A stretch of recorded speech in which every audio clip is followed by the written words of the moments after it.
Welcome back to a September to Remember, 20 years later.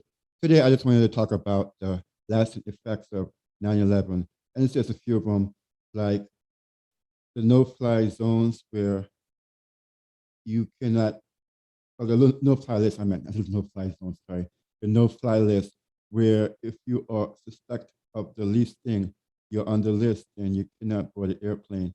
The TSA searches and the long waits at the airports to get on flights.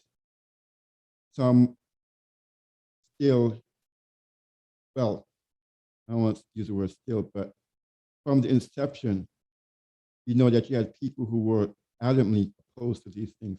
But then over the intervening years, things just became like it was normal. And so 20 years ago, while people were still getting used to these things you can bring to the airport, things you couldn't fly with, nowadays it's common fear, it's normal.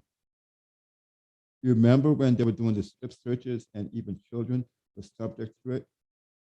You know, me personally, I think it was just, the desire of some sycophants while they did that, but there are lasting impacts and effects of those days and those things.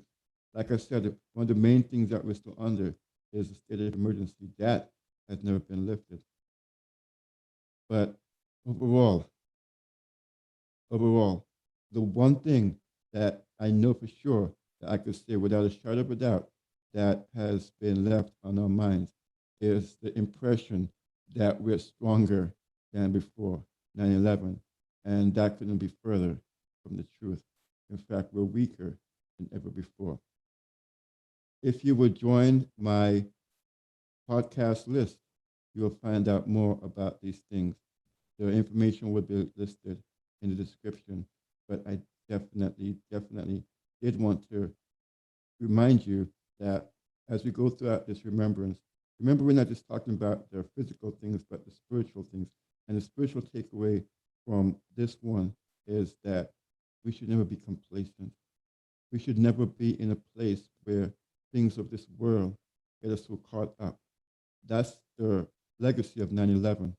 But as children of God, I pray that our desire, our aim, our purpose, our hope would be to rise to a higher standard. That no matter what this world throws at us, that we'll be always ready until Jesus comes. Join me next time when we continue looking at a September to remember 20 years later. And as I mentioned, I think in the first or second presentation, we have an upcoming event this Saturday, September 11th, from 4 a.m. to 9 a.m.